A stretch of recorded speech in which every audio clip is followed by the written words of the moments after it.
الشیطان الرجیم بسم اللہ الرحمن الرحیم الحمدللہ رب العالمین والصلاة والسلام علی سید الانبیاء والمرسلین حبیب الہ العالمین ابی القاسم محمد اللہم صلی علی محمد وآل محمد وعلی آلہ الطیبین الطاہرین سیما بقیت اللہ فی الارضین قال اللہ تعالی فی کتابہ الکریم بسم اللہ الرحمن الرحیم ونريد ان نمن علی الذین استضعفوا فی الارض ونجعلهم ائمہ ونجعلهم الوارثین۔ ایک بار پھر درود بھیجے گا محمد وآل محمد صلی علی محمد وآل محمد وعجل۔ پروردگار عالم کا انتہائی شکر بجا لائیں گے کہ اس نے ہمیں توفیق دی کہ اپنے زمانے کے حالات کو سمجھنے کی کوشش کریں، جو کچھ دنیا میں پیش آ رہا ہے اس کو پہچاننے کی کوشش کریں، ایک کردار ہو جو ہم اور آپ انجام دے سکیں انشاءاللہ۔ یہ پروگرام جو کئی سالوں سے ہو رہا ہے، اس کا ہدف یہی ہے کہ ہم اور آپ سیاسی طور پر مسائل کو سمجھنے کی اپنے اندر ایک پریکٹس کر لیں، کس طریقے سے سیاسی مسائل کو سمجھنے کی کوشش کی جاتی ہے، کس طریقے سے انالیسس کیا جاتا ہے۔ اور جیسے کہ ہم سالوں سے اس بات کو بار بار دہراتے رہتے ہیں کہ اس کا مطلب یہ نہیں ہوتا کہ ہم آپ کو یہ کہنا چاہیں کہ شیعہ کی رائے یہ رائے ہے، نہ ہم یہ کہنا چاہتے ہیں کہ کسی پاکستان کی پارٹی کی رائے یہ رائے ہے، بلکہ ہم یہ کہنا چاہتے ہیں کہ یہ ایک رائے ہے ان بہت ساری آراء کے مقابلے میں کہ جو اس وقت معاشرے کے اندر موجود ہوں گی۔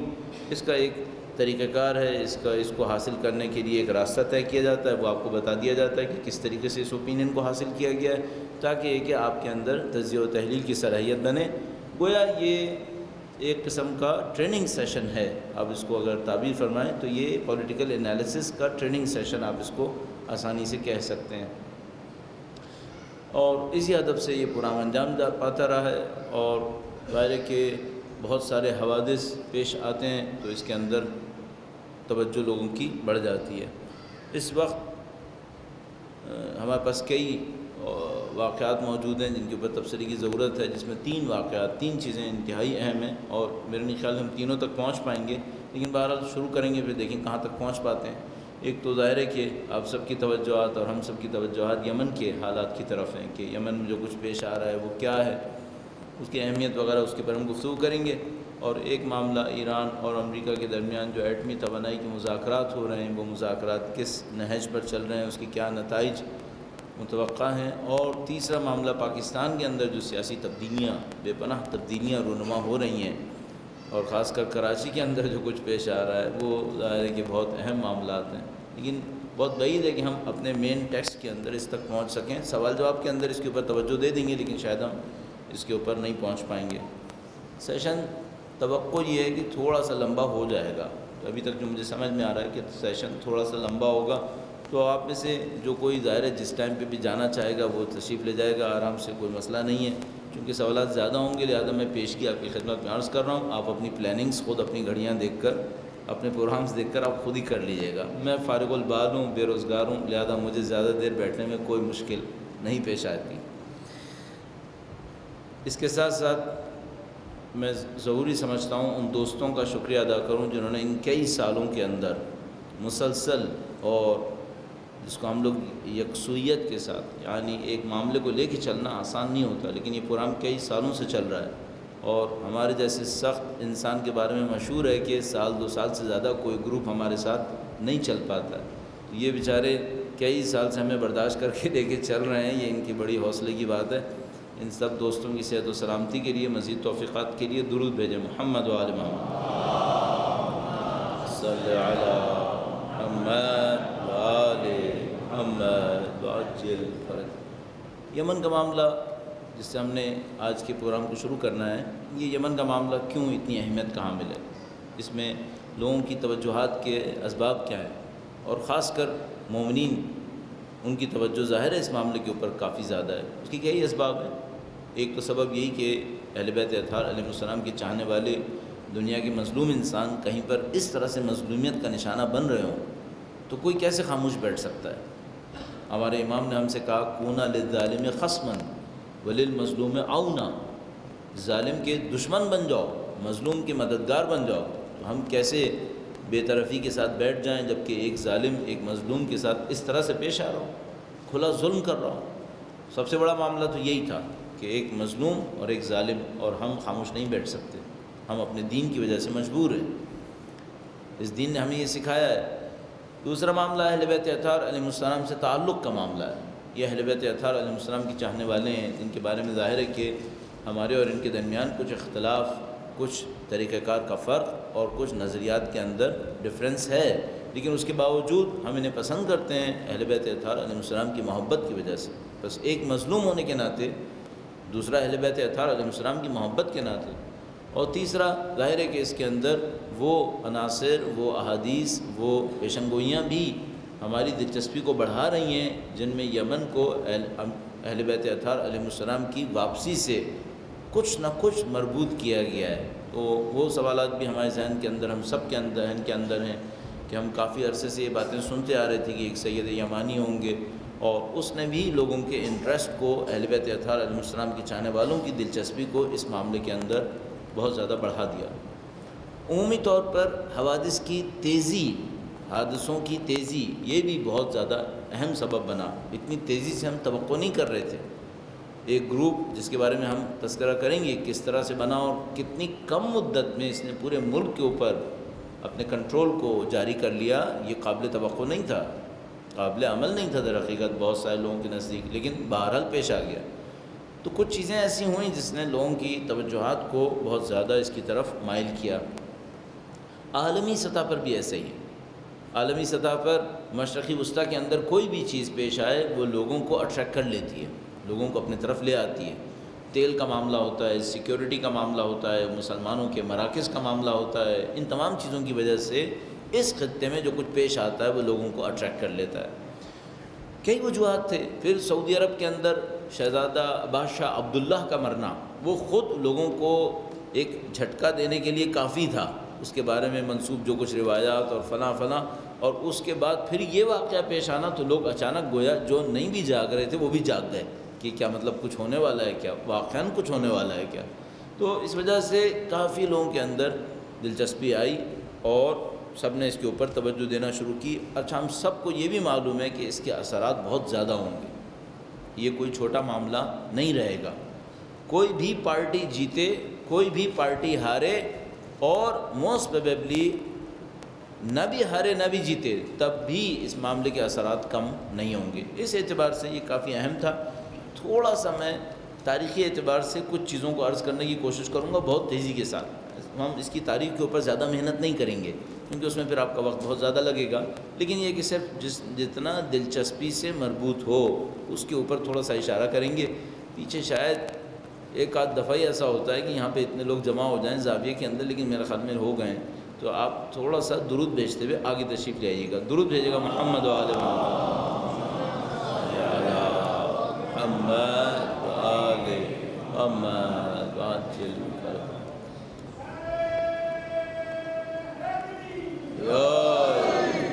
اہل بیت اطہار علیہ السلام کی عظمت پر ایک بار پھر درود بھیجے گا محمد و آل محمد۔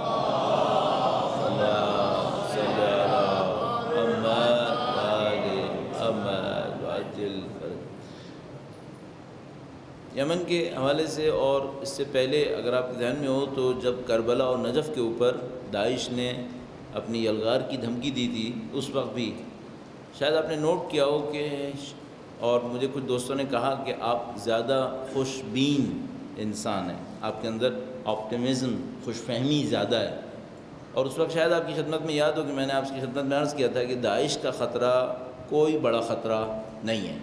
داعش کربلا اور نجف تک پہنچنے کا خواب بھی نہیں دیکھ سکیں گے، یہ ان کے بس میں نہیں ہے، اور میں نے آپ کی خدمت میں عرض کیا تھا کہ ان کا کوئی چانس نہیں ہے یہاں تک پہنچنے کا۔ تو مجھے بعض اوقات یوں لگنے لگتا ہے کہ شاید جو دوست احباب سمجھ رہے ہوتے ہیں اس کے مقابلے میں کچھ خوش فہم انسان ہوں، یعنی میرے اندر آپٹیمزم زیادہ ہے، اچھا سوچنا شاید زیادہ ہے، اچھا سوچنا صحیح سوچنا نہیں، یعنی اچھا ہی کچھ زیادہ سوچنا چاہتا ہوں۔ لیکن میں آپ کی خدمت میں ایک بات عرض کروں کہ یمن کے معاملے میں پتہ نہیں کیوں شاید میں بے حس ہوں یا خوش فہم ہوں، مجھے کوئی پریشانی نہیں ہے، الحمدللہ رب العالمین۔ میں آپ کی خدمت میں شروع سے کہہ رہا ہوں، ہمیں کوئی پریشانی نہیں ہے اس معاملے کے اندر، اور اس کو میں ثابت کرنے کی کوشش کروں گا کہ آپ اگر پریشان ہیں تو میں آپ کی خدمت میں عرض کروں آپ پریشان مت ہوئیے گا، کام ضرور کیجیے گا، بے حسی اچھی چیز نہیں ہے، انسان کو میدان عمل کے اندر ہونا چاہیے، لیکن پریشان مت ہوئیے گا۔ اس دفعہ بھی میں نے آپ کی خدمت میں عرض کیا تھا، نجف یا کربلا کو داعش سے کوئی خطرہ نہیں ہے، ان کے اندر وہ طاقت نہیں ہے، اور میں نے اس وقت آپ کی خدمت میں عرض کیا تھا کہ روئے زمین پر اس وقت اللہ کی مرضی سے کوئی طاقت ایسی نہیں ہے جو کربلا تک پہنچ سکے، کوئی نہیں پہنچ سکے گا۔ اللہم صلی علی محمد صدیوں کے بعد شاید غیبت کبریٰ میں، شاید پوری تاریخ اسلامیہ میں پہلی دفعہ ہم اتنے طاقتور ہیں، الحمدللہ رب العالمین۔ بعض اوقات یقین فرمائیے ان تمام حوادث اور شہادتوں کے پیچھے میرے جیسا آدمی انجوائے کرتا ہے، اگر میں انجوائے کو اچھا لفظ شاید نہیں ہے، لیکن میں بہت خوشی احساس کرتا ہوں کہ اللہ نے ہمیں اچھے دور میں بھیجا ہے، ہمارے خون کا رنگ نظر آ رہا ہے، کم از کم ہمارے خون کا اثر نظر آتا ہے، الحمدللہ رب العالمین۔ جو ہمارے بھائیوں نے، اہل بیت اطہار علیہ السلام کے چاہنے والوں نے سرزمین ایران پر، سرزمین عراق پر، لبنان پہ، بحرین پہ، پاکستان میں، افغانستان میں، دنیا کے مختلف مقامات پر جو خون بہایا ہے، اس کا اثر ہمیں اب نظر آ رہا ہے، الحمدللہ رب العالمین۔ بہرحال یمن بہت پرانی جگہ ہے، دنیا کی قدیم ترین تہذیبوں میں سے ایک تہذیب یمن ہے، اور یمن کو عرب کے اندر ایک امتیاز حاصل ہے، پورا عرب بنجر ہے، بیابان۔ عرب میں سوائے مقدس مقامات کی شاید ہی کوئی چیز قابل ذکر اس اعتبار سے ہو، لیکن یمن اس کے اندر ایکسیپشن ہے۔ یمن کو قدیم زمانے میں اچھا عرب تعبیر کیا جاتا تھا، اس کو آپ تقریباً خوبصورت عرب کہہ سکتے ہیں، یعنی باقی سارا عرب خوبصورتی میں نیل، اور یہ جو تھا عرب کا حصہ، یہ خوبصورت عرب شمار کیا جاتا تھا۔ یہاں پہ ڈیم بہت پرانا ایک بنا ہوا تھا معارب نام کر کے، جس کی وجہ سے یہاں پر بہت شادابی اور بہت زیادہ خوبصورتی اور فرٹائل زمین سمجھی جاتی ہے، بہت زمین کے اعتبار سے زرخیز زمین سمجھی جاتی ہے، تو اس کی تہذیب بہت پرانی ہے، اور حضرت عیسیٰ علیہ السلام کی آمد سے پہلے بھی یہاں پر تہذیب کے اثرات ہیں، جبکہ باقی علاقوں کے اندر ایز سچ کوئی تہذیب اتنی زیادہ نہیں رہی ہے۔ مثبت منفی سبھی کچھ ہے، آپ کو بتائیے کہ مختلف منفی کردار جو قرآن کریم میں بیان کیے، ان میں سے بھی کچھ کا تعلق یمن سے بیان کیا جا سکتا ہے، لیکن بہرحال اسلام میں یمن کو 8ویں ہجرہ میں بہت سخت، بہت زیادہ اہمیت ملی، کہ جب احتمال قوی، بہت قوی امکان ہے کہ 8ویں ہجرہ میں پہلی دفعہ امیر المومنین یمن تشریف لائے تھے۔ ایک بار ان کی ذات گرامی پر درود بھیجے گا، محمد و آل محمد صلی علی محمد آل محمد عجل فرج۔ آیا امیر المومنین ایک دفعہ یمن تشریف لائیں 8ویں ہجرہ میں یا 10ویں ہجرہ میں، یا 2 دفعہ تشریف لائیں؟ بہت سارے مورخین کہتے ہیں نہیں، امیر المومنین 2 دفعہ تشریف لائیں، ایک دفعہ نہیں ہے بلکہ 2 دفعہ ہے۔ اس میں کوئی شبہ نہیں ہے کہ امیر المومنین یمن تشریف لائے ہیں، اس میں کوئی شبہ نہیں ہے، اس میں کوئی شبہ نہیں ہے کہ یمنیوں کے ہمدان قبیلے نے امیر المومنین کی تشریف آوری کے 1 دن کے اندر اندر دین اسلام قبول کیا تھا، یہ ہمدان کو فضیلت حاصل ہے۔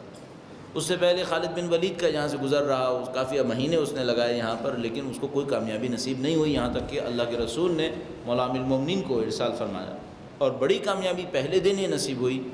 مولا نے اللہ کے رسول کو خط لکھ کر بھیجا، روایات کے مطابق رسول خدا نے وہ خط لیا اور ہمدان پر سلام بھیجا، قبیلہ ہمدان پر اپنا سلام بھیجا، فرمایا سلام ہو ہمدانیوں پر۔ وہ قبیلہ تھا جس نے سب سے پہلے امیر المومنین کے ہاتھ پر دین کو قبول کیا۔ قبیلہ ہمدان اور یمن کے جو شیعہ تھے وہ امیر المومنین کے ساتھ رہے، انہوں نے کافی ساتھ دیا۔ جنگ صفین کے اندر ایک موقع پر امیر المومنین نے ایک عجیب جملہ یمنیوں کے لیے ارشاد فرمایا کہ تم لوگ میری ذرا اور تم لوگ میرا نیزے ہو، تم میری ذرا ہو، تم میرا نیزہ ہو، یعنی میرا دفاع اور میرا حملہ تمہاری بنیاد کے اوپر آگے بڑھ رہا ہے۔ امیر المومنین بہت تمجید کی یمنیوں سے۔ کیا یہ نہیں کہہ سکتے کہ امیر المومنین نے صرف اس دور کے یمنیوں کی تعریف نہیں کی ہوگی، بلکہ آگے تک کے لوگوں کی تعریف کی ہوگی، یہ دیکھتے ہوئے کہ وقت کی امام کی تشریف آوری کے اوپر جو سب سے صالح پرچم بیان کیا گیا ہے سب سے زیادہ ہدایت کے اوپر رہنے والا پرچم بیان کیا ہے وہ یمن کا پرچم بیان ہوا ہے۔ ہم سب کے سامنے موجود ہیں روایات جو ہم سب نے تقریباً رٹی ہوئی ہیں مختلف کتابوں کے اندر دیکھتے ہوئے، خاص کر عصر ظہور اور جمال منتظر، ان سب کو ہم نے کئی دفعہ دیکھ لیا ہے۔ اور اس کے اندر سب سے صالح پرچم امام کی تشریف آوری کے زمانے میں سید یمانی کا پرچم ہوگا۔ نہیں معلوم اس پرچم کا ان یمنیوں سے جو امیر المومنین نے جن کو دعا دی اور اللہ کے رسول نے دعا دی، اثر ہوگا یا نہیں ہوگا، رابطہ ہوگا یا نہیں ہوگا، لیکن بعید ہے کہ کوئی رابطہ نہ ہو، کچھ نہ کچھ رابطہ ضرور رہا ہوگا۔ لیکن بہرحال اس کے اوپر اتنی سادگی سے نہیں کہا جا سکتا۔ یمنی وہ نہیں تھے کہ جو 12 اماموں کو قبول کرتے ہوں، یمنی مشہور تھے کہ وہ 4 اماموں کو قبول کرتے تھے، اور وہ امامت کے سلسلے میں حضرت زید شہید کی امامت کے معتقد تھے، مولا چوتھے سرکار امام سید سجاد علیہ السلام کے بعد۔ اللہم صل علی محمد۔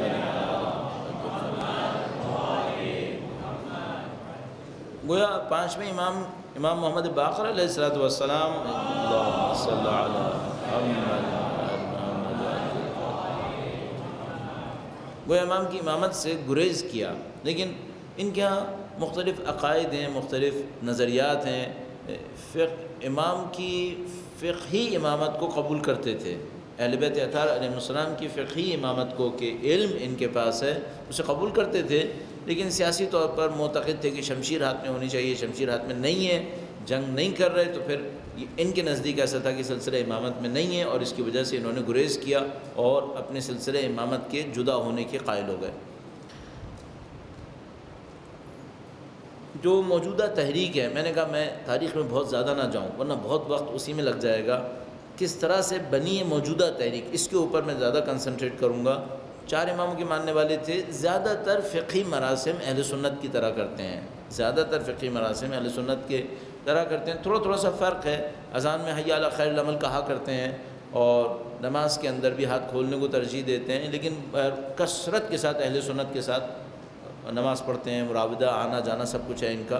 تو کوئی یمن کے اندر جا کر شاید نہ سمجھ پائے کہ کون ان میں زیدی ہے اور کون اس میں اہل سنت میں سے ہے، شاید کوئی اس بات کو نہ سمجھ پائے، لیکن بہرحال انقلاب اسلامی کے بعد سے ان کا اہل بیت اطہار علیہ السلام کے ماننے والوں کے ساتھ صحیح رابطہ شروع ہوا۔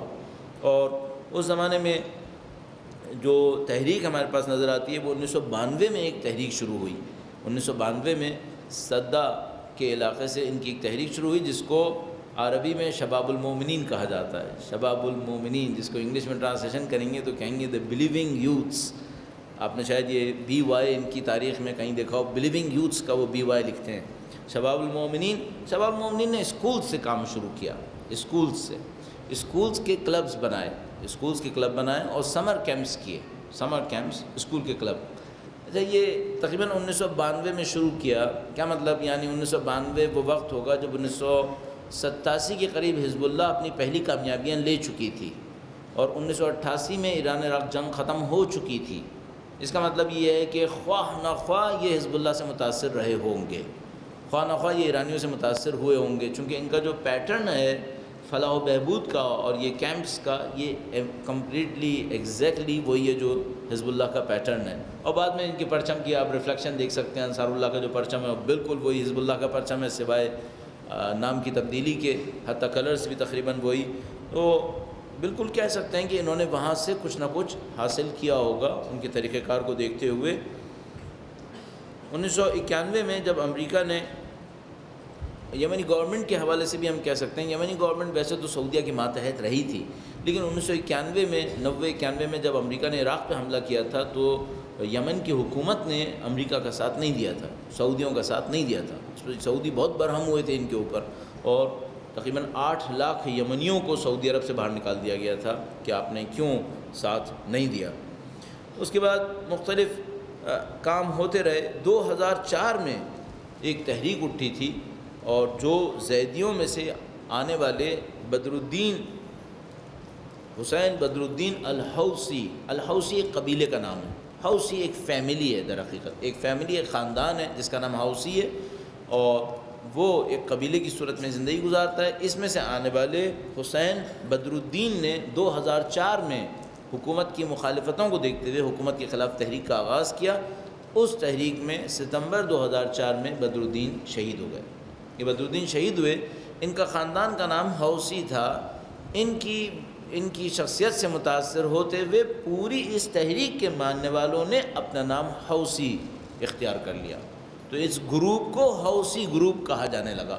مثال کے طور پہ بالکل ایسی جیسے فرض کر لیجئے کہ امام خمینی نے ایک تحریک کا آغاز کیا تو ان کے ماننے والوں کو خمینی کہا جانے لگا کہ مثال کے طور پہ یہ خمینی کے ماننے والے ہیں، تو اس طریقے سے ان کے ساتھ بھی ہوا۔ بس حوثی اب ایک خاندان کا نام نہیں ہے، اب ایک تحریک کا نام ہے جس میں حوثی خاندان کے لوگ بھی ہیں اور باقی خاندانوں کے لوگ بھی اس کے اندر شامل ہیں، اور اب ضروری نہیں ہے کہ صرف زیدیہ ہی شامل ہوں اس تحریک کے اندر، حوثی میں اب زیدیوں کے علاوہ دوسرے لوگ بھی اس کے اندر شامل ہیں، اور اب ہم اس کو نہیں کہہ سکتے کہ یہ ایک خاندان کا نام ہے یا ایک فرقے کا نام ہے، بلکہ یہ ایک موومنٹ کا نام ہے جو اس وقت یمن کے اندر طاقت کو اپنے ہاتھ میں لے چکی ہے۔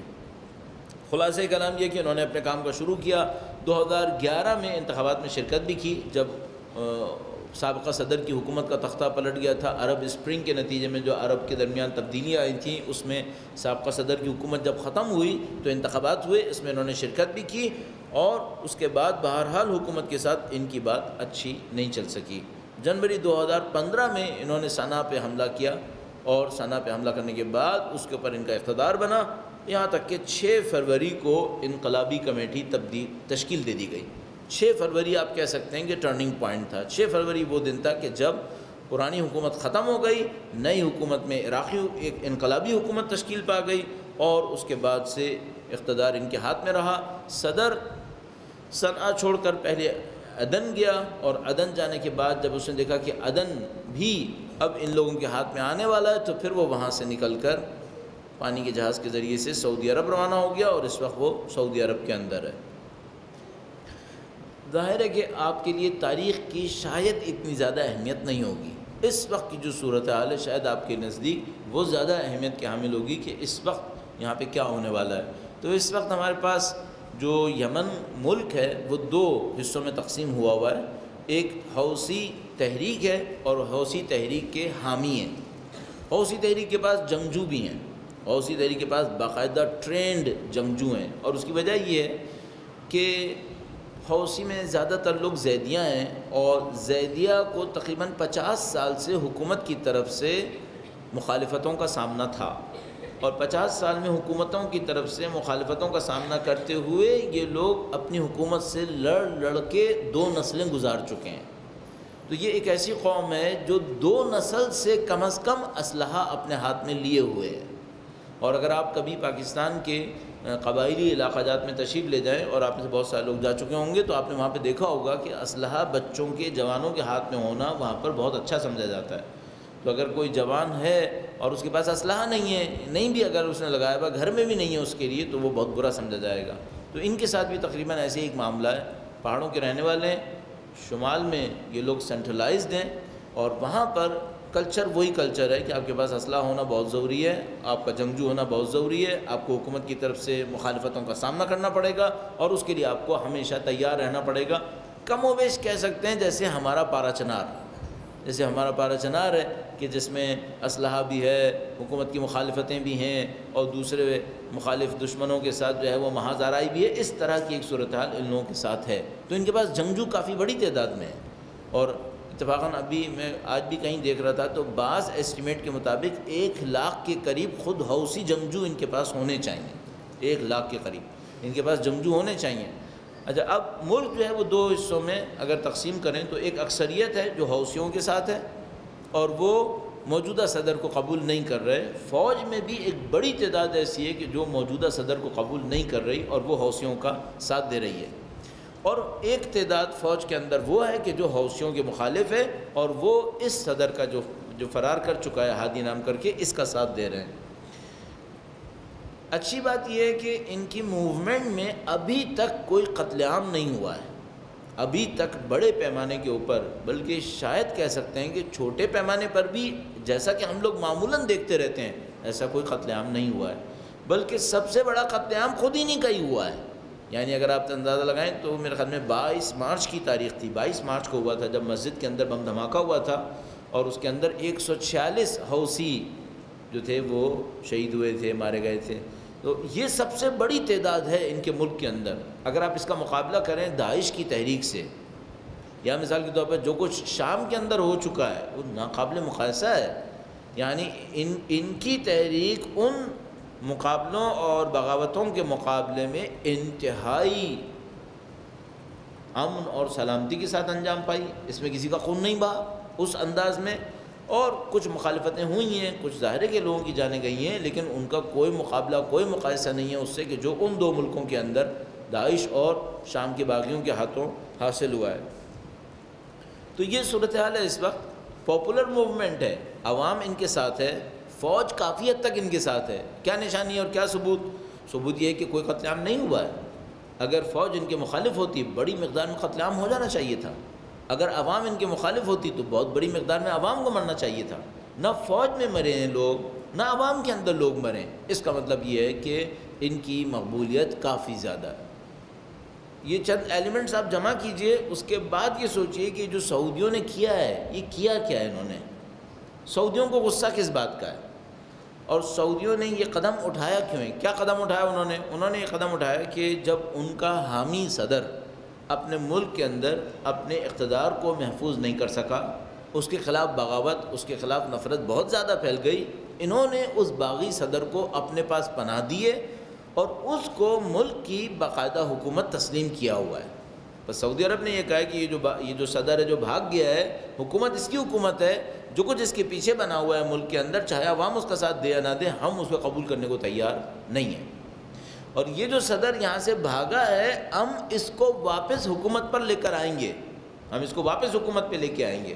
کیسے آپ حکومت پہ لے کے آئیں گے؟ جو نئی حکومت ہے اس کے خلاف جنگ کریں گے، اس کو جنگ میں شکست دیں گے، اور شکست دینے کے بعد پرانے صدر کو ہم واپس حکومت پہ لا کر بٹھا دیں گے. یہ وہ خواب ہے کہ جو اس وقت سعودی عرب دیکھ رہا ہے. اچھا، سعودی عرب کیوں اس کام کو کر رہا ہے اور اس کام کو کرنے کے لیے سعودی عرب کا طریقہ کار کیا رہا ہے، اس کے اوپر تھوڑی سی بات کر لیتے ہیں اور اس کے بعد اس کے نتیجے کو سمجھنے کی کوشش کرتے ہیں. درود بھیجے گا محمد و آل محمد.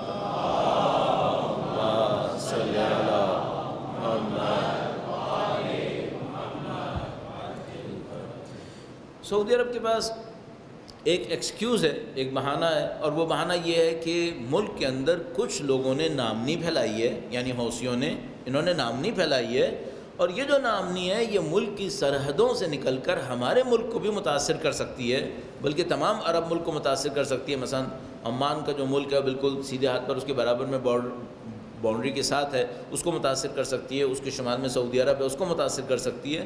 تو ہم نہیں چاہتے کہ ایک عرب ملک یعنی یمن کی ناامنی باقی عرب ممالک کو تباہ کرے، لہذا ہم اس ملک کے اندر امن بحال کرنا چاہتے ہیں، اور اس امن کو بحال کرنے کے لیے ہم یہاں پر کارروائی کر کے صدر کو واپس لے آئیں گے. یہ سعودی عرب کے پاس ایکسکیوز ہے.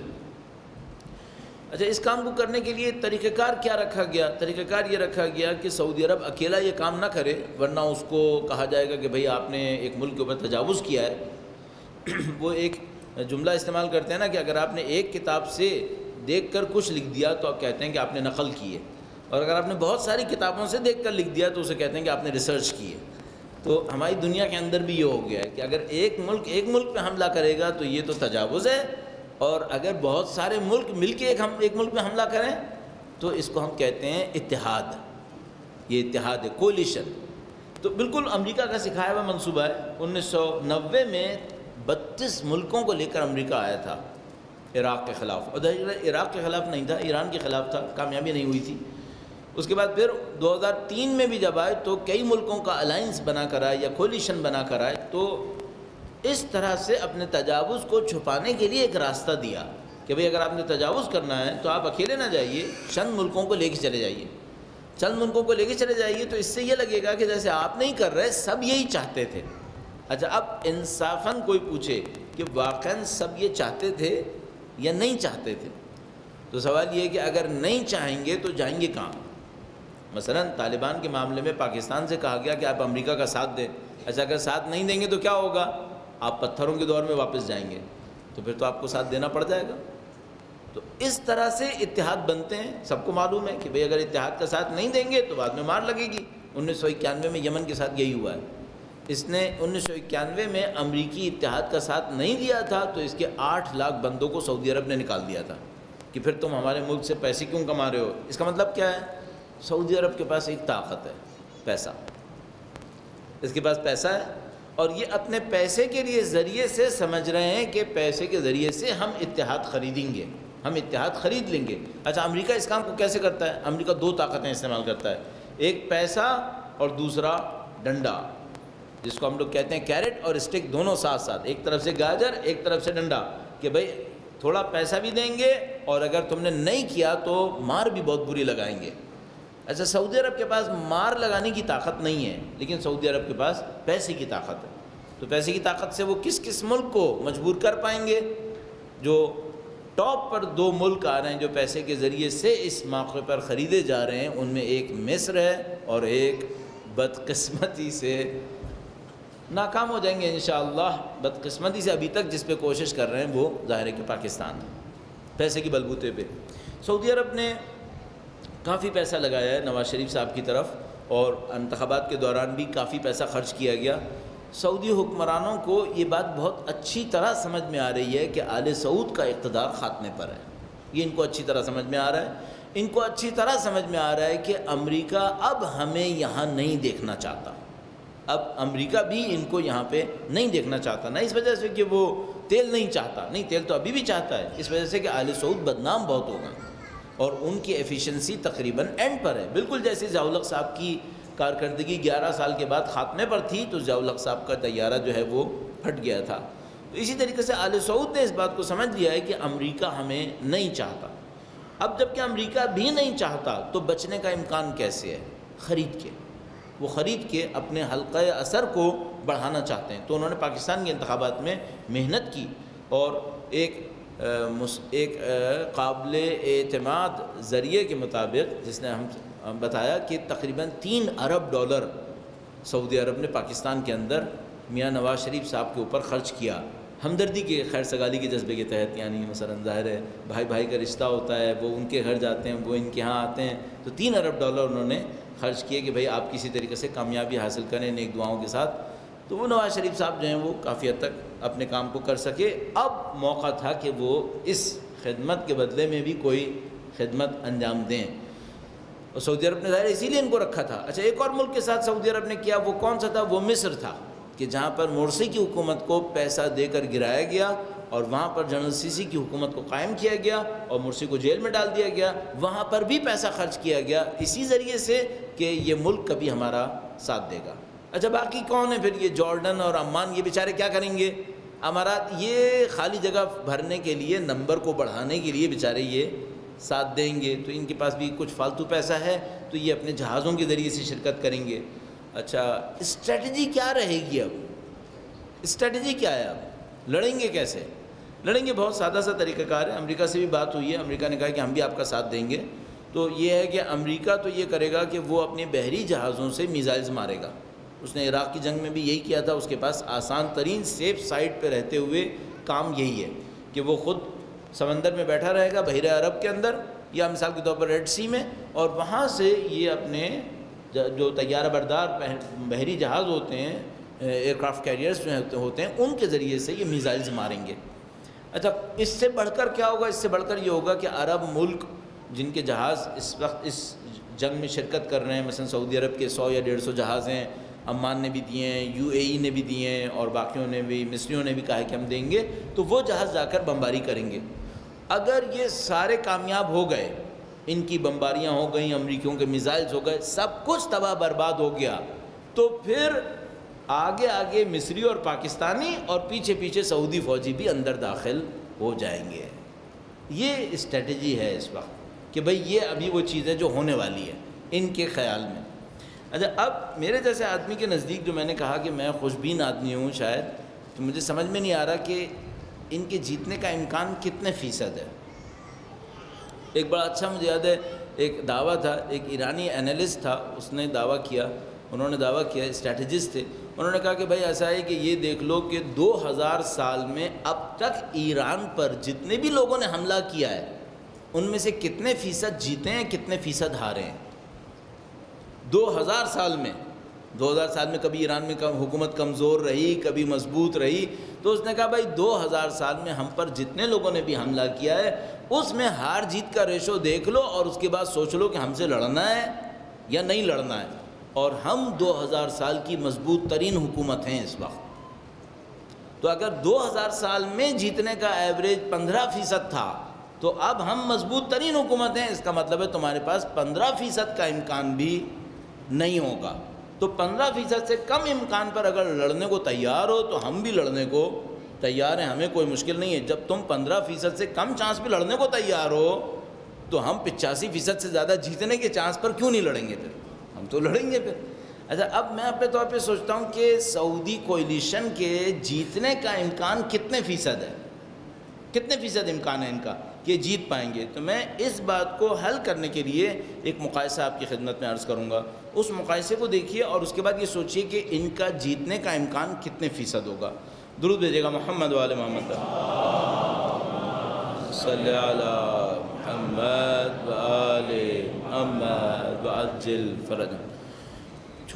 سب سے چھوٹے مقایسے سے شروع کرتے ہیں, ذرا بڑے کی طرف جاتے ہیں. نمبر 1, القاعدہ جس نے یا داعش جس نے عراق کے اندر اور شام کے اندر مخالفتیں کیں اور مخالفتیں کرنے کے بعد اس نے اپنے آپ کو ایک جگہ تک پہنچایا. کیا حوثی القاعدہ ہیں؟ کیا حوثی القاعدہ ہیں؟ فرق کیا ہے؟ ہاں, فرق یہ ہے کہ القاعدہ یا داعش عراق اور شام کے اندر فارنرز ہیں, لوکلز نہیں ہیں. حوثی لوکلز ہیں, یہ اپنا ہے. یہ داعش جو کچھ بھی ہے اس کا کوئی سابقہ نہیں ہے اس ملک کے اندر, نہ عراق میں اور نہ شام کے اندر. حوثیوں کا سابقہ ہے, تاریخ ان کی ہے اس میں. باقی لوگ جو ہیں وہ باہر سے آنے والے لوگ ہیں, مثلا صالح یا حتیٰ ہادی, جو کوئی بھی ہے, جو حکومتیں, یہ بات کی باتیں ہیں, یہ 1960 کی باتیں ہیں. 1960 سے پہلے سب کچھ زیدیہ ہے وہاں پر. اقتدار ان کا ہے, ملک ان کا ہے, بیچ میں 40-50 سال باہر کے لوگ آئے ہیں. تو حوثی دعوے سے کہہ سکتے ہیں ملک ہمارا ہے, تم کہاں سے آئے ہو, یہ کہاں سے آئے ہیں لوگ. تو مثلا کیا یہ باغی ہیں؟ نہیں, یہ جو بار بار باغیوں کا لفظ استعمال ہو رہا ہے نا کہ حوثی اپنے ملک کے باغی ہیں, وہ 2000 سال سے مالک ہے, وہ کہاں سے باغی ہو جائے گا؟ تم باغی تھے جو بیچ میں آئے تھے, انہوں نے آپ کی حکومت بنائی تھی. تو وہ باغی نہیں ہیں, وہ مالکین ہیں اس زمین کے. وہ کھڑے ہو کر کہیں گے کہ یہ چپا چپا ہمارا ہے, اس میں ہمارے باپ دادا کی قبریں, ہمارے باپ دادا کے نشان ہیں, تم لوگ کہاں سے آئے ہو؟ تو یہ باغی نہیں ہیں, یہ اپنے علاقے کے لوگ ہیں, اپنے وطن کے اندر بیٹھے ہوئے ہیں, اپنے وطن کے لیے لڑ رہے ہیں. ایک بات. دوسری بات یہ کہ کیا انہوں نے کسی کا بھی قتل عام کیا؟ کیا کیا؟ حتیٰ پاکستانی جو وہاں پر تھے ان سے واپس آنے والوں نے ان کی تعریفیں کی ہیں, جبکہ پاکستان اعلان کر چکا تھا کہ ہم فوج بھیجنے والے ہیں.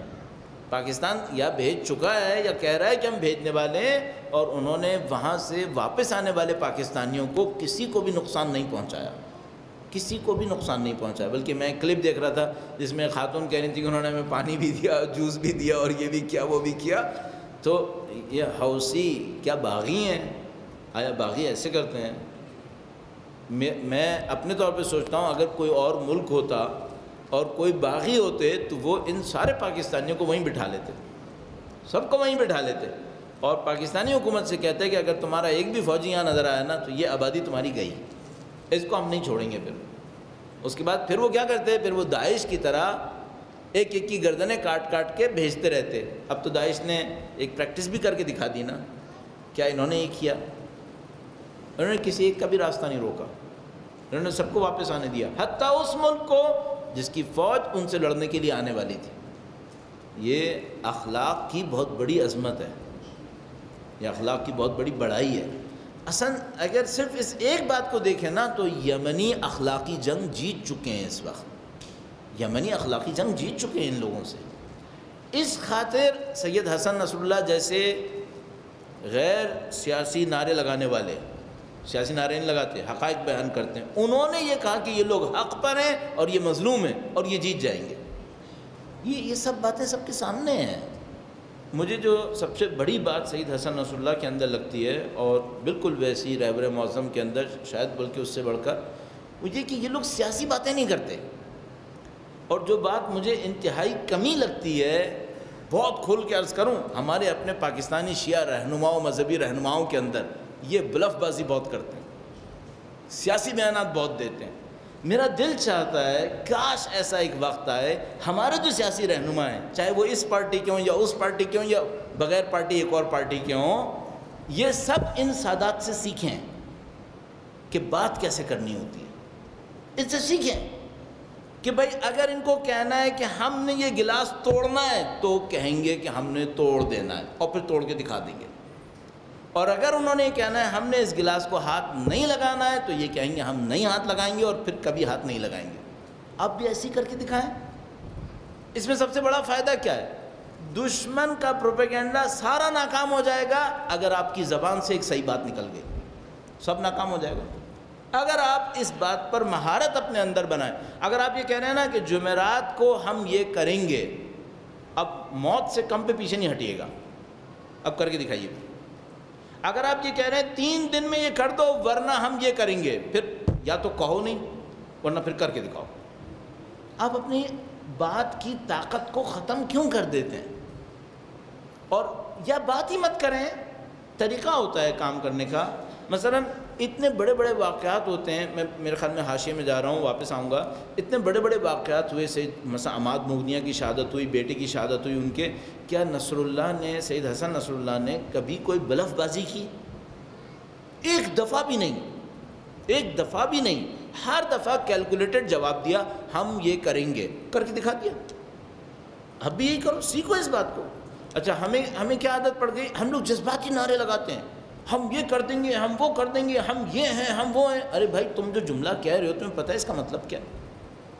اگر معلوم ہے کہ مطلب کیا ہے اور تمہیں پتہ ہے کہ وہ نہیں ہو تو پھر کہہ کیوں رہے ہو؟ پھر ان تمام چیزوں کو حساب کریں، ہم سیکھیں اپنے بزرگوں سے۔ الحمدللہ رب العالمین ہمارے سامنے اتنی اچھی اچھی مثالیں اہل بیت اطہار علیہ السلام کے بزرگ چاہنے والوں نے ہمارے سامنے رکھ دی ہیں۔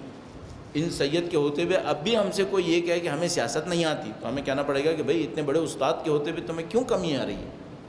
تمہارا اپنا بندہ ہے، غیروں سے نہیں سیکھنا ہے، اپنوں سے سیکھنا ہے۔ اب کیا مشکل ہے؟ تو ہمیں سیکھنا چاہیے تاکہ ہماری طاقت میں اضافہ ہو، ہماری قوم کے وقار میں اضافہ ہو۔ پہلے کم نہیں ہے لیکن اور اضافہ ہو جائے گا جب ہم یہ چیزیں اور زیادہ سیکھ لیں گے۔ تو سید حسن نصر اللہ نے یمنی قوم کے لیے اوپر بات کی اور اس کے اندر اس کو محترم قوم کہا، ان کو مظلوم قوم کہا، ان کو اخلاقی لحاظ سے کامیاب قوم کہا اور ان کی کامیابی کی پیشن گوئی کی کہ ہاں بھئی یہ قوم جو ہے وہ کامیاب ہو جائے گی۔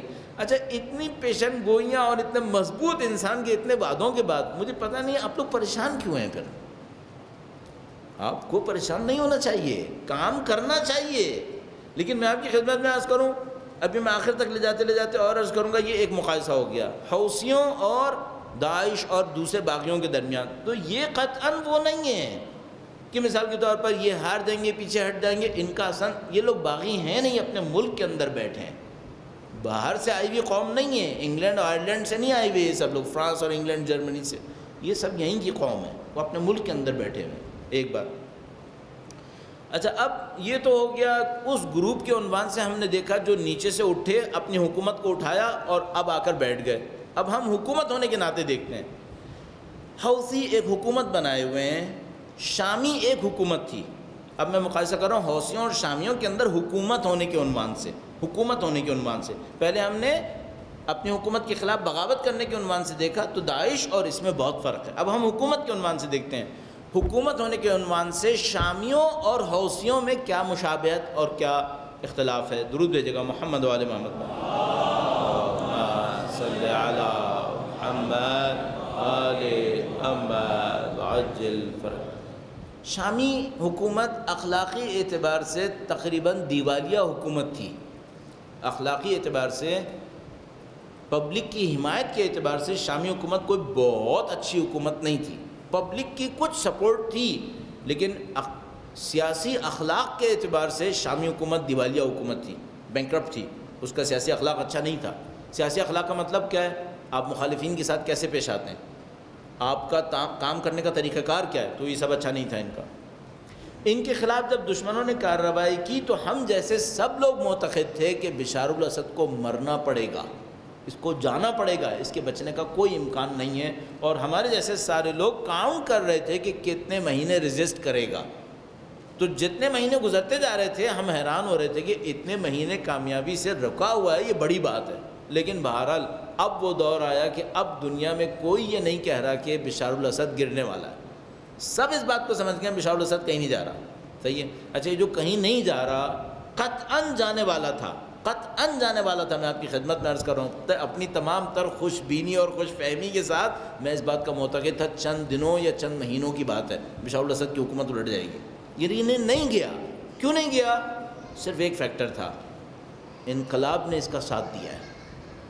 انقلاب سے میرا مطلب کیا ہے؟ ایران اور حزب اللہ، انہوں نے اس کا ساتھ دیا ہے اور یہ نہیں گرا۔ اچھا، کون سی حکومت نہیں گری؟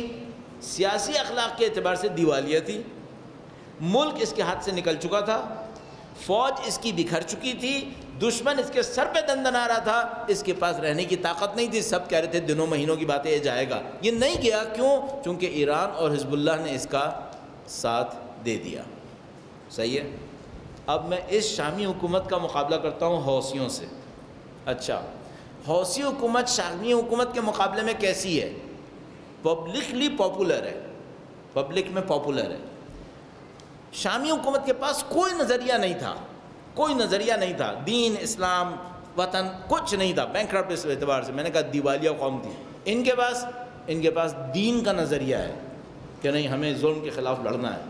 صحیح۔ اچھا، دین کا نظریہ طاقت دینے میں، انسپریشن دینے میں دنیا کا مضبوط ترین نظریہ ہوتا ہے۔ قومیت وہ انسان کو جذبہ نہیں دیتی جو دین دے دیتا ہے۔ تو حوثیوں کے پاس دین کا جذبہ ہے، سیاسی اخلاق کے اعتبار سے مضبوط ترین اخلاق کے مالک ہیں، مضبوط ترین اخلاق کے مالک ہیں۔ آیا فوج درہم برہم ہے؟ نہیں، فوج میں 2 ٹکڑے تو ہوئے ہیں، لیکن جو خود ان کے پاس ہے ایک آواز پہ اس کے ساتھ ہے۔ 1 لاکھ فوجی کم از کم حوثیوں کے اپنے ہیں، جو ایک آواز پہ اس کے ساتھ ہیں، اس کے نام پہ جان بھی دے دیں گے۔ ٹھیک ہے؟ اب میں آپ سے پوچھتا ہوں، اگر ایران اور حزب اللہ شام کا ساتھ دے دے، شام جیسی کمزور حکومت کا، اس کو پوری دنیا میں کوئی نہیں ہرا پا رہا، نہ اسرائیل نہ امریکہ۔ صحیح ہے؟ اب یہ حزب اللہ اور ایران کھڑے ہو کر حوثیوں کا ساتھ دے اور سعودیہ اس کو گرا لے، کوئی پاسبلٹی ہے کیا؟ اس شام کا ساتھ دیا تھا جس کے پاس کچھ نہیں تھا، دیوالیہ تھا، اس کے گرنے میں کوئی شک نہیں تھا، اس کا ساتھ دیا تھا، اور اس کے مقابلے میں امریکہ اور قطر اور سعودیہ اور ٹرکی سب مل گئے تھے اور یہ شامیوں کو نہیں ہرا سکے تھے، جبکہ اسرائیل کے ساتھ بارڈر بھی لگی ہوئی تھی۔ اب چانس ہے کہ سعودیہ حوثیوں کو ہرا لے گا؟ کوئی چانس نہیں ہے۔ اب ایک اور مقایسہ دیکھیے، اب ایک اور عجیب مقایسہ دیکھیے گا۔ میں آپ کی خدمت میں اتنی تفصیل سے اس لیے عرض کر رہا ہوں تاکہ آپ چیزوں کو مختلف اینگل سے دیکھیں گے تو پھر آپ اس بات کو اور زیادہ اطمینان سے دیکھ پائیں گے کہ آپ کی رائے کیا ہونی چاہیے۔ میں کبھی آپ سے نہیں کہوں گا اپنی رائے کو اختیار کیجیے، آپ اپنی رائے خود بنائیے، لیکن میں جو انالیسس کر رہا ہوں اس انالیسس کے طریقہ کار کو دیکھ لیجیے گا۔ تیسرا مقایسہ کرتے ہیں حزب اللہ میں اور حوثیوں میں، حزب اللہ اور انصار اللہ میں، حزب اللہ میں اور انصار اللہ میں۔ اس مقایسے میں دونوں اچھوں کا نام ہے، درود بھیجیں محمد و آل محمد، صلی علی محمد و آل محمد۔ ابھی رک جائیں، اس کو تفصیل سے عرض کروں گا آپ کی خدمت میں۔ ابھی خدا آپ کو اس پر میں انشاءاللہ ایک بار پھر اہل بیت اطہار علیہ السلام کے نام پہ درود بھیجے گا، محمد و آل محمد و آل محمد۔ حزب اللہ اور انصار اللہ، صحیح ہے؟ اب ان دونوں کا مقایسہ کرتے ہیں۔ حزب اللہ وہ گروپ ہے، حکومت نہیں ہے، صحیح ہے؟ گروپ ہے جس کی تعداد انصار اللہ کے مقابلے میں 1/4 ہوگی، شاید 1/4، اس سے زیادہ تعداد حزب اللہ کے پاس نہیں ہے۔ حزب اللہ کا آغاز بہت قزمہ پرسی میں تھا، تقریباً 88 میں مجھے یاد ہے 500 فائٹرز تھے شاید ان کے پاس، 87-88 میں جو مجھے یاد آتا ہے 500 بندے تھے۔ 12 حزب اللہ اور انصار اللہ کے مقابلے میں حزب اللہ ایک گروپ کا نام ہے، ملک نہیں ہے۔ انصار اللہ پوری قوم کا نام ہے، پوری قوم کا نام جو یمن کے اوپر اس وقت حاکم ہے۔ اچھا، کیا حزب اللہ کے پاس حکومت آئی؟ نہیں، حکومت نہیں آئی۔ لبنان کے ایک حصے میں ان کی حاکمیت تھی، حکومت کے ساتھ ان کا اتحاد تھا، لیکن حکومت ان کے ہاتھ میں نہیں تھی۔ اور انصار اللہ کے پاس پوری حکومت ان کے ہاتھ میں۔ اچھا، حزب اللہ جس علاقے میں تھے اس کی ایران سے رسد کیسی تھی؟ نہ ہونے کے برابر، نہ ہونے کے برابر. کیوں؟ سامنے اسرائیل تھا، پیچھے سیریا تھا.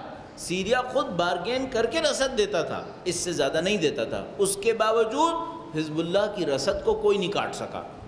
اچھا اب یمن کی طرف آ کے دیکھیے گا، یمن کے پاس کیا بینیفٹ ہے رسد کے اعتبار سے؟ اس کے پاس سمندر ہی سمندر ہے، سمندر ہی سمندر ہے. سمندر ہونے کا مطلب کیا ہوتا ہے؟ سمندر وہ جگہ ہوتی ہے جس میں اسمگلنگ کو دنیا کا کوئی ملک نہیں روک سکا ہے، اس میں آنے جانے کو کوئی نہیں روک سکے گا. لہذا آپ یہ سمجھ لیجئے کہ اگر یمن کے پاس سمندر ہے اور بہت بڑی مقدار میں ہے، اس کا مطلب ہے اس کا راستہ روکنا ناممکن ہے، اس تک رسد ہونی ہے، اس کی رسد کو کوئی نہیں روک سکے گا. ان کا جو پہلا حملہ ہوگا یمنیوں کا، جو کوششیں کریں گے وہ یہ کہ ان کو معلوم ہے کہ اگر ایرانیوں نے رسد ان تک پہنچانی ہے یمنیوں تک تو وہ سمندر کے راستے آئے گی. ابھی نقشہ اگر آپ کے ذہن میں ہو، ظاہر ہے کہ یہ اچھا آسان نہیں ہوگا کہ نقشہ آپ کے ذہن میں ہو. اگر آپ نے سعودی عرب کو دیکھا تو اس کا ایک چوکور کونا نیچے لٹکا ہوا ہے. اس چوکور کونے کو اگر آپ دو آدھے حصوں میں تقسیم کریں تو سیدھے ہاتھ پہ عمان آئے گا اور الٹے ہاتھ پہ یمن آئے گا، اور اس یمن کے بالکل سامنے الٹے ہاتھ پر افریقہ پڑے گا ریڈ سی کو کراس کر کے، جس میں جبوٹی اور پتہ نہیں صومالیہ اور اس ٹائپ کی کنٹری آئیں گے. اور اگر سیدھے ہاتھ پر سمندر کی طرف آگے جائیں تو ایران آئے گا. پھر تو سعودیوں کی اور امریکنز کو انہوں نے اسی لیے انوالو کیا ہے. پہلی کوشش یہ ہوگی کہ سمندر کے راستے یمن اور ایران کی رسد کو کسی طریقے سے کاٹنے کی کوشش کریں. اب میں پھر حزب اللہ اور ان کے مقابلے پہ آتا ہوں. انصار اللہ میں ایک پارٹی نہیں ہے، ایک پورا ملک ہے.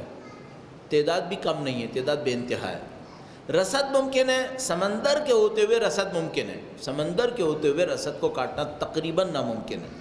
اچھا اب اگر اس کو کوئی سپلائی ہوتی رہے تو یہ ڈیفینڈ کر لے گا یا نہیں کرے گا؟ حزب اللہ نے 33 دن اسرائیل کے مقابلے میں ڈیفینڈ کیا تھا، 33 دن اسرائیل کے مقابلے میں ڈیفینڈ کیا تھا، جہاں جو کچھ وحشیانہ ہوا تھا وہ پوری دنیا کو پتہ ہے. کیا آج تک اسرائیل حزب اللہ کو شکست دے سکا ہے؟ اب میں توقع کروں کہ سعودی عرب انصار اللہ کو شکست دے سکے گا. اسٹریٹجی کے اوپر واپس آتے ہیں. یہ لوگ سب سے پہلے مرحلے میں کیا کریں گے؟ بمباری کریں گے. بمباری کرنے کے بعد جہازوں کو بھیجیں گے. جہازوں کو بھیجنے کے بعد سب کچھ پامال کر گئے تو زمینی گروپس اندر داخل ہوں گے. اچھا آپ ایک سینیریو کو تھوڑا سا چینج کرتے ہیں. اگر انہوں نے اپنے جہاز بھیجنا شروع کیے اور حوثیوں کے پاس کچھ میزائلز ہوئے جن سے وہ جہازوں کو گرانے میں کامیاب ہو گئے، پھر اس کے بعد کیا ہوگا؟ پھر جہاز آئیں گے کیا؟ کیا سعودی یہ رسک لیں گے کہ پوری دنیا کے سامنے ان کی ناک کٹے کہ یمن کے باغیوں نے ان کے جہاز گرا لیے ہیں؟ 5 گر چکے ہیں، 5 گر چکے ہیں. میں ان میزائلز کے نام نہیں بتانا چاہوں گا کہ جو، اور سب کو معلوم ہے میں اپنی زبان سے کیوں لوں، جو اگر ایرانی ان یمنیوں کو دے دیں تو سعودیوں کے جہاز واپس جانا ناممکن ہو جائے گا، واپس نہیں جا سکیں گے. ان میزائلز کا وزن کلو میں ہوتا ہے، جو کندھے پہ رکھ کے فائر کیے جاتے ہیں، کلوز میں ہوتا ہے. صحیح ہے؟ اتنے بڑے سمندر کے ہوتے ہوئے آیا وہ آپ میزائل پہنچا سکتے ہیں یا نہیں پہنچا سکتے؟ اب آپ مجھے بتائیے اسٹریٹجی میں بچا کیا ہے؟ اب صرف ایک چیز بچی ہے، دور سے بیٹھ کر میزائل مارتے رہیں گے. یہ ہوگا، یہ دور سے بیٹھیں گے، میزائل مارتے رہیں گے، میزائل مار کر یہ تباہی کرتے رہیں گے. چلیے یہ تباہی کریں گے، اس تباہی کے نتیجے میں کیا ہوگا؟ یمن کا انفراسٹرکچر خراب ہوگا، انفراسٹرکچر خراب ہوگا، اس میں لوگ شہید ہوں گے. اچھا ابھی تک بڑی تعداد میں لوگ شہید نہیں ہوئے ہیں، ابھی تک شہید نہیں ہوئے. میں برے سائڈ کو لے لیتا ہوں. فرض کرو لوگ شہید ہونا شروع ہو جائیں گے. کتنے لوگ شہید ہو جائیں گے؟ میں بہت بری سائڈ کو لے لیتا ہوں. فرض کر لیتے ہیں روزانہ 500 آدمی شہید ہونا شروع ہو جائے. ابھی تک تو ایسا کوئی چانس نہیں ہے، ابھی تو 100 بھی نہیں ہوئی ہے روزانہ. عراق میں آپ کو یاد ہے ایک زمانے میں روزانہ 200 آدمی شہید ہو رہے تھے، روزانہ 200 آدمی شہید ہو رہے تھے. ابھی یہاں پہ کوئی ایسی بات نہیں ہوئی ہے. فرض کر لیتے ہیں روزانہ 500 آدمی شہید ہونا شروع ہو گئے، اور 1 مہینے کے اندر 15,000 اور 2 مہینے کے اندر 30,000 اور 3 مہینے کے اندر 45,000 لوگ شہید ہو گئے. تو کیا حوثی شکست کھا جائیں گے؟ نہیں. اگر کسی قوم کو مرنا آتا ہو وہ کبھی موت سے شکست نہیں کھاتے.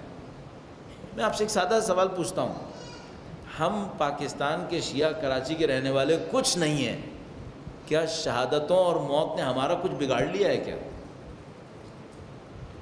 الحمدللہ رب العالمین۔ آپ کی خدمت میں یاد ہوگا میں مسلسل آپ حضرات سے عرض کیا کرتا تھا، ان شہادتوں سے ہمارا کچھ نہیں بگڑے گا، یہ شہادتیں ہمیں کامیابی دیں گی۔ الحمدللہ رب العالمین، ہم اپنے دشمنوں کو ذلیل ہوتا دیکھ رہے ہیں اور آئندہ بھی دیکھیں گے انشاءاللہ۔ یہ آپ کی خدمت میں درود بھیجے گا، محمد و آل محمد صلی علی محمد آل محمد عجل۔ میں سالوں سے آپ کی خدمت میں عرض کر رہا ہوں، ان شہادتوں سے ہمارا کچھ نہیں بگڑے گا۔ اچھا، اگر حوثیوں کے پوری ملک کی آبادی کو دیکھتے ہوئے 30-35 ہزار شہید ہو گئے، 45 ہزار شہید ہو گئے، 50 ہزار شہید ہو گئے، تو کیا حوثی سرنڈر کر دیں گے؟ شامیوں نے نہیں کیا، شامیوں نے نہیں کیا، عراقیوں نے نہیں کیا، یہ یمنی کریں گے اس وقت، جن کے بچے کو 50 سال سے حکومت سے لڑنا سکھایا گیا۔ تو عزیزان محترم، اس وقت موجودہ صورتحال میں 10% چانس بھی سعودیوں کی جیتنے کا نہیں ہے، 10% بھی نہیں ہے۔ اگر آپ میری کیلکولیشن پہ بھروسہ کر سکیں، کبھی بھی نہیں کیجیے گا، اپنی کیلکولیشنز خود کیجیے گا۔ میری کیلکولیشنز کے اندر اس حقیر کے اندازے کے مطابق 10% چانس بھی سعودیوں کی جیتنے کا نہیں ہے، ان کے پاس صرف ایک چانس ہے، یہ جائیں اور حوثیوں کے اندر نفس پرستی کی بنیاد پر بغاوت کروا دیں، ان کے پاس صرف ایک چانس ہے، یہ جائیں حوثیوں کے اندر۔ جیسے کہ میں آپ کی ایک دفعہ یہاں پر دھرنے میں میں نے عرض کیا تھا کہ بھائی ہم لوگ یہاں سے نہیں ہاریں گے، صرف ایک چانس ہے، کوئی ہمارے اندر پھوٹ ڈال دے۔ اگلے 10 منٹ میں کسی نے پھوٹ ڈال دی اور ہمارا معاملہ خراب ہو گیا، ابھی ہوا ہے کچھ دن پہلے یہاں پہ۔ تو اگر سعودی یہ کرنے میں کامیاب ہوگا کہ وہ پیسہ لے کے جائیں حوثیوں کے پاس، ان کی نفس پرستیوں سے فائدہ اٹھائیں اور حوثیوں کے اندر سے پھوٹ ڈال دیں، تب تو کوئی چانس بنتا ہے۔ اچھا، یہ چانس حوثیوں میں ابھی نہیں آ پائے گا، کیوں؟ یہ وہ گروپ ہے جو اس بات کو بہت عرصے سے جھیل رہا ہے، یہ ان کے لیے نئی بات نہیں ہے۔ سعودی پتہ نہیں کب سے ان کے ساتھ یہ مکاریاں کر رہے ہیں، یہ حرکتیں کر رہے ہیں۔ تو جو اتنا تجربہ رکھتا ہو اس کے بارے میں ہمارا انالیسس یہ کہہ رہا ہے کہ نہیں، یہ اس کھاتے میں نہیں آئیں گے، یہ اس پھوٹ کے کھانے میں نہیں آئیں گے۔ اچھا، پھوٹ میں نہیں آئیں گے، بمباری سے کتنے مریں گے؟ میرا اپنا خیال ہے ان کے جنگجو نہیں مریں گے، کیوں؟ ان کو سعودی بمباری جھیلنے کا بھی سالوں کا تجربہ ہے، یہ بھی کوئی نئی بات نہیں ہے۔ امریکہ پتہ نہیں کب سے ان کے اوپر ڈرون حملے کر رہا ہے، سعودیہ پتہ نہیں کب سے ان کے اوپر بمباری کر رہا ہے، یہ ان کو نہیں ہرا سکیں۔ تو میرا اپنا یہ خیال ہے بمباری سے، میزائلز کی بمباری سے یہ نہیں ہاریں گے۔ جہاز زیادہ بھیجنے کی سعودی عرب ہمت نہیں کرے گا، 5 گر چکے ہیں اور زیادہ بھیجیں گے تو دھڑلے سے گرنا شروع ہو جائیں گے، اور ان سب کو معلوم ہوگا کہ ان کو میزائل کس نے دیے ہیں، یہ سب کو پتہ ہوگا ان کو۔ تو یہ ان کو پتہ ہوگا، میرا اپنے خیال ہے کہ حوثیوں کو میزائل دینے والوں نے انٹیلیجنس لیک کر کے بتا بھی دیا ہوگا کہ دیکھو بیٹا ہم پہلے دے چکے ہیں ان کو، اندر آنے سے پہلے سوچ لینا، تم گرو گے یہاں پر۔ میرا اپنے خیال ہے یہ لوگ یہ کام بھی نہیں کر پائیں گے۔ میرا اپنے خیال ہے سعودی بادشاہ اپنے اس نئے حکومت کے نشے میں شاید یہ اسٹریٹجک غلطی کر چکا ہے کہ وہ جنگ کا اعلان کر گیا ہے، یہ اس کی بہت بڑی اسٹریٹجک مسٹیک ہے، میرا اپنے خیال ہے۔ اچھا، اس اسٹریٹجک مسٹیک کے پیچھے ایک اور کہانی بھی چل سکتی ہے، ایک اور کہانی بھی چل سکتی ہے، وہ پتہ نہیں آپ نے نوٹ کیا نہیں کیا۔ ایک سعودی شہزادہ ہے جو اس بادشاہ کے مخالف ہے، اس بادشاہ کے مخالف ہے، اور وہ یہ کہہ رہا ہے کہ یہ جو ہمیں یمن کی طرف بھیج رہے ہیں یہ خود امریکہ بھیج رہا ہے تاکہ ہم مارے جائیں۔ وہ یہ کہہ رہا ہے کہ یمن کی طرف مت جانا کیونکہ یہ امریکہ ہمیں خود یمن کی طرف بھیج رہا ہے تاکہ ہمارا کام ختم ہو جائے۔ کس کی طرح؟ صدام حسین کی طرح، جیسے صدام کو امریکہ نے کویت بھیجا تھا اور بعد میں اس کا کام ختم کر دیا تھا۔ اچھا، امریکہ کو یہ پتہ ہے کہ پچھلی دفعہ صدام کویت گیا تھا، ہمیں کویت کو بچانے کے لیے خود اندر آنا پڑا تھا، صدام کو گرانا پڑا تھا، اس دفعہ یہ نہیں کرنا پڑے گا۔ کیوں؟ سعودی عرب کی حالت اس سے کہیں زیادہ خراب ہے، سعودی عرب کی حالت خراب ہے۔ وہ کس طریقے سے؟ تھوڑا سا ایک انالیسس اور دیکھیے گا۔ سعودی عرب نے حملہ کیا۔ اچھا، اب میں ایک اور آپ کی خدمت میں ایک پوائنٹ عرض کرنے کی کوشش کرتا ہوں. بات تھوڑا سا پھیل رہی ہے اور وقت بھی گزر چکا ہے. میں نے آپ سے کہا تھا یہ سیشن لمبا ہوگا تھوڑا سا, اسی خطرے کے تحت کہا تھا. میں بات کو کم نہیں کروں گا, جو ابھی کہنے والا ہوں اس کو میں کہتا ہوں, پھر بعد میں اس کو سمجھنے کی کوشش کریں گے. درود بھیجے گا محمد و آل محمد پر. صلی علی محمد و آل محمد وعجل. سعودیوں نے یہ جو حملہ کیا ہے, اس حملے کے پیچھے دو باتیں ہوتی ہیں. جیسے آپ حملہ کرتے ہیں آپ اپنی کچھ طاقت دکھاتے ہیں اور کچھ اپنی ویکنیسز بھی ثابت کر دیتے ہیں. اگر آپ حملہ نہ کریں, دھمکیاں دیتے ہوئے بیٹھے رہیں, تو فائدہ یہ ہوتا ہے کہ آپ کی طاقت تو نظر نہیں آئی لیکن آپ کی کمزوریاں بھی نظر نہیں آئی ہیں. صحیح ہے.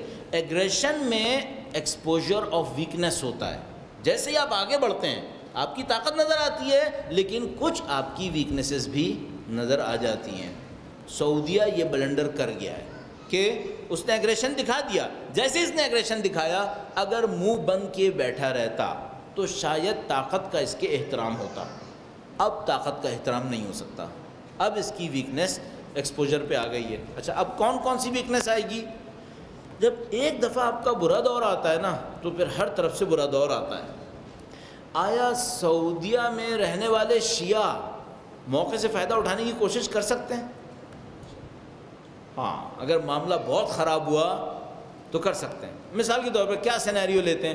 مثلا سینیریو یہ لیتے ہیں کہ سعودیہ نے حملہ کیا, جنگ لمبی ہو گئی. اچھا, میں ایک اور پوائنٹ دے دوں آپ کی خدمت میں. بس ایک پوائنٹ تو یہ ہوا کہ جب آپ ایگریشن کرتے ہیں تو آپ کی ویکنیس کا ایکسپوجر ہوتا ہے. صحیح ہے, اور آپ پھنس سکتے ہیں پھر اس ایگریشن کے اندر. ایک اور پوائنٹ ہے, ہر جنگ میں ہمیں فوراً ایک بات طے کرنی ہوتی ہے اسٹرینتھ جاننے کے لیے کہ کون مضبوط پارٹی ہے. وہ کیا ہے؟ یہ پوائنٹ ہمیشہ ذہن میں رکھیے گا, ہر جنگ میں آپ کو فائدہ دے گا. جلدی کسے ہے؟ جو جلدی کر رہے گا, جس کو جلدی کرنی پڑے گی, وہ ویک پارٹ ہے, وہ ویکنیس ہے. اچھا, اب حوثی اپنے ملک کے اندر ہیں, انہوں نے اپنے ملک کے بیوقوف صدر کو نکال دیا, انہوں نے اپنی حکومت بنا دی, یہ اپنے ملک کے اندر بیٹھے, ان کے اوپر بمباری ہو رہی ہے. سامنے سے سعودیوں نے دعوے کیے ہیں کہ ہم ان کو ہٹائیں گے اور صدر کو واپس لائیں گے. اب جلدی کسے ہے؟ سعودیوں کو. دعویٰ تم نے کیا ہے, ایگریشن تم نے کیا ہے, ٹارگٹ تم نے سیٹ کیا ہے. حوثیوں کے پاس صرف ایک ٹارگٹ ہے, ہم جہاں ہیں ہم وہیں رہیں گے. ختم. ان کو کوئی مسئلہ نہیں ہے, وہ جہاں ہیں وہ وہیں رہیں گے. سعودیوں کے پاس کیا ٹارگٹ ہے؟ ہم انقلابی حکومت کا خاتمہ کریں گے, جو صدر بھاگ کر سعودی عرب چلا گیا اس صدر کو واپس لے کر آئیں گے اور ان باغیوں کو کچل دیں گے. صحیح ہے. اب تم یہ بتاؤ کتنے دن میں یہ کام کرو گے؟ صحیح ہے. جلدی کسے ہے؟ جلدی سعودیوں کو ہے. یہ ویکنیس ہے. جس کو جلدی ہے اس کے پاس ویکنیس ہے. یہ بات ہمیشہ آپ دیکھیے گا. یہ دھرنوں کا جو معاملہ ہوتا ہے نا, اس میں بھی ایسے ہی ہوتا ہے. اگر آپ کی پبلک مضبوط ہے تو ایڈمنسٹریشن کو جلدی ہے, آپ کو جلدی نہیں ہے. اگر آپ کی پبلک اور لیڈرز کا رشتہ کمزور ہے تو پھر جلدی بیٹھنے والوں کو ہے, جلدی بیٹھنے والوں کو ہے. صحیح ہے. میں اس خاطر کہتا ہوں دھرنا بار بار مت کرو. یہ دھرنا بار بار نہیں ہونا چاہیے تھا, اس طریقے سے نہیں ہونا چاہیے تھا جو ابھی ہم کر رہے ہیں. اللہ ہماری عزت محفوظ رکھ رہا ہے الحمدللہ رب العالمین. طاقت بھی ہے, کوئی یہ نہ سمجھے کہ واقعاً طاقت نہیں, طاقت بھی ہے, لیکن اسٹریٹجی میں شاید ہم تھوڑی سی مسٹیک کر رہے ہیں بارہ. تو ابھی کیا ہے, سعودی عرب کو جلدی ہے. سعودی عرب کو کئی وجہ سے جلدی ہے. ایک تو اگریشن کیا, دوسرا ایک اور مسئلہ بھی ہے. اگر یہ جنگ لمبی ہو گئی اور اس وقت جمادی الثانی ہے, کیا ماہ رمضان تک چلے گی؟ ماہ رمضان میں پوری دنیا سے لوگ عمرہ کرنے کے لیے سعودی عرب آتے ہیں. کیا حج تک چل گئی پھر؟ ہاں, اس کا مطلب ہے کہ سعودی جلدی میں ہے, سعودیوں کو نیٹ جلدی ہے. کس کے مرنے پر کون سی پارٹی, جنازوں کے اٹھنے پر کون سی پارٹی کمزور بنے گی, کون سی پارٹی مضبوط ہو جائے گی؟ حوثیوں کو جنازہ اٹھانے پہ کمزوری نہیں آئے گی چونکہ وہ شہادت لیں گے, اور سعودی فوجی وہ جنازے اٹھا سکیں گے. مصری, اردنی, عمانی, پاکستانی, نعوذ باللہ, میں کیوں چاہوں گا؟ کوئی بھی نہیں, کوئی بھی جنازہ نہیں اٹھا سکے گا. حوثی جنازے اٹھا لیں گے. اس کا مطلب ہے ان کو مرنے پر بھی مصیبت ان کو اٹھانی پڑے گی, ادھر والوں کو نہیں اٹھانی پڑے گی. یہ وہ کیلکولیشنز ہیں جو بہت صاف بتا رہی ہیں کہ سعودی عرب کے پاس بہت سعودی عرب نے بہت بڑا بلنڈر مار دیا ہے اس موقع پر، اس جنگ کو کر کے، یہ پھنس جائے گا۔ اب میں سینیریو آپ کو اس طرح سے بتا رہا تھا۔ اچھا، مجھے 2 پوائنٹ کہنے میں 2 دفعہ ٹک کر چکا ہوں کہ کہیں میرے ذہن سے نہ نکل جائے، مجھے 2 بالکل ارریلیونٹ یعنی آگے پیچھے بالکل علیحدہ پوائنٹ جلدی جلدی کہنے ہیں آپ کی خدمت میں۔ درود بھیجے گا محمد و آل محمد پر۔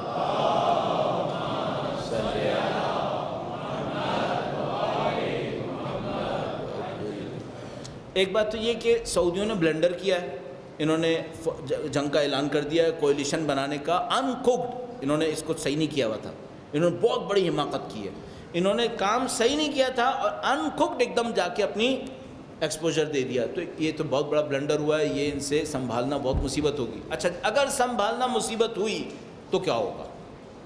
اگر جنگ لمبی ہوئی تو کیا ہوگا؟ جو اس وقت کا کنگ ہے یہ نیا ہے، اس کی کنٹری کے اوپر، ملک کے اوپر پوزیشن کنسولیڈیٹڈ نہیں ہے، اس کی پوزیشن مضبوط نہیں ہے، اس کے خلاف شہزادے بھی بہت ہیں۔ اگر جنگ لمبی ہوئی، سعودی فوجی مرنا شروع ہو گئے، کوئلیشن میں فوجیوں نے ساتھ دینا چھوڑ دیا، اس بادشاہ کی کیا حیثیت رہے گی؟ اس بادشاہ کی حیثیت کمزور ہو جائے گی۔ اگر اس بادشاہ کی حیثیت کمزور ہو گئی اور ایک اور شہزادے نے اس کا کام تمام کر دیا، پھر سعودی عرب کا کیا ہوگا؟ اگر جنگ لمبی ہو گئی تو سعودی عرب میں مقیم مشرقی صوبے کے اندر موجود شیعہ کتنے عرصے تک صبر کریں گے؟ کتنے عرصے تک؟ آیا سعودی فوجی ایک مشرقی صوبہ اور یمن جنوب میں 2 علیحدہ محاذ پہ لڑنے کے قابل ہوں گے؟ پورا ملک اس بے وقوف بادشاہ نے خطرے میں ڈال دیا ہے۔ میرے اپنے ایک حساب سے اس نے یمن کو کوئی نقصان نہیں پہنچایا ہے، اس نے صرف اپنی ویکنس کا ایکسپوجر کر دیا ہے اور اس نے اپنے پورے ملک اور اپنے پورے خاندان کو مصیبت میں ڈال دیا ہے۔ میرے حساب سے یہ بہت اچھا ہو گیا، میرے حساب سے یہ بہت اچھا ہو گیا۔ کیوں؟ میں اس کو پسند کروں گا کہ سعودی عرب منافقت کے بجائے کھلی دشمنی پہ آ جائے، اور یہ آ گیا ہے، یہ بہت اچھا ہو گیا ہے۔ میرا اپنا ہی خیال ہے یہ ٹریپ ہو چکا ہے، میرا اپنا ہی خیال ہے یہ ٹریپ ہو چکا ہے، میرا اپنا یہ خیال ہے کہ یہ زیادہ سروائیو نہیں کر پائے گا، میرا اپنا یہ خیال ہے۔ اچھا، آخر میں پاکستانی حکمرانوں سے ایک بات عرض کروں گا۔ انہوں نے جب اعلان کیا کہ ہم پاکستان کی فوج وہاں بھیج رہے ہیں تو ان کے ذہن میں یہ ہوگا کہ ہم جو اہل بیت کے چاہنے والے ہیں شیعہ، وہ پاکستانی حکومت کے پاس جائیں گے اور اپنے یمنی بھائیوں کے لیے رحم کی بھیک مانگیں گے ان سے کہ خدا را ہمارے شیعہ بھائیوں پر رحم کرو اور اپنی فوجوں کو وہاں مت بھیجو۔ میں قسم کھا کر پاکستانی فوجیوں سے کہوں گا، خدایا تم اپنے جوانوں پر رحم کرو، ان کو وہاں مت بھیجنا۔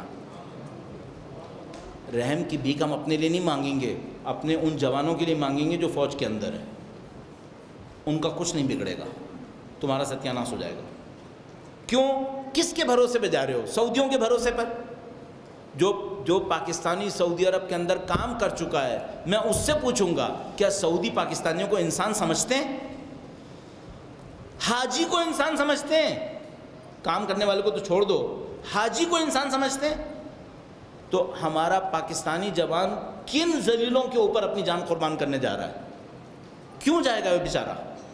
تو میں پاکستان کی فوجی کمانڈرز اور حکومت سے کہوں گا، ان جوانوں پر رحم کرو، ان کو اپنی رشوتوں کی بھینٹ مت چڑھاؤ۔ تم نے اگر $3 ارب لیے ہیں اور تم نے ان لوگوں سے کچھ پیسہ کمایا ہے، اس کی سزا یہ بیچارے جوان کیوں اٹھائیں؟ کس کا دفاع کرنے کے لیے وہاں پہ جائیں؟ آیا واقعاً کعبہ اور مدینہ کو کوئی خطرہ ہے؟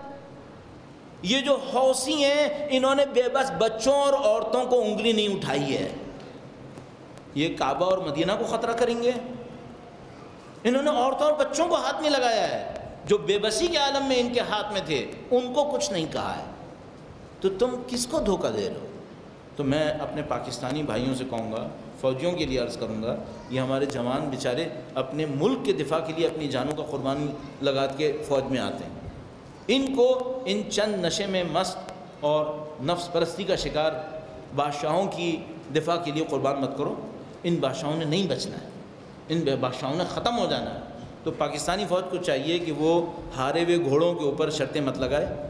اس آل سعود کا خاتمہ یقینی ہے، اس کے بچنے کا کوئی امکان نہیں ہے۔ دنیا کا کوئی پولیٹیکل انالسٹ آپ کو نہیں ملے گا جو آپ کو یہ کہے کہ آل سعود کا بچنے کا کوئی امکان ہے۔ سب کو پتہ ہے اس نے مرنا ہے۔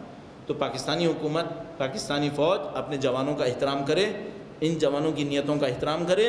ان جوانوں نے اپنے ملک کے دفاع کے لیے وعدے کیے ہیں، فوج کے اندر آئیں اور اپنی زندگی کو یہاں پہ پیش کیا ہے۔ ان کو غلط ہدف پہ قربان نہیں ہونا چاہیے، ان کو صحیح ہدف کی طرف جانا چاہیے، اور انشاءاللہ ہماری دعا ہے کہ پاکستانی حکمران یہ غلط فیصلہ ہرگز نہیں کریں گے اور ہمارے جوانوں کی جانوں سے کھیلنے کی کوئی کوشش نہیں کریں گے۔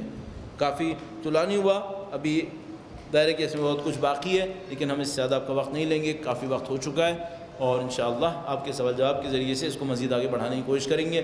درود بھیجے گا محمد و آل محمد۔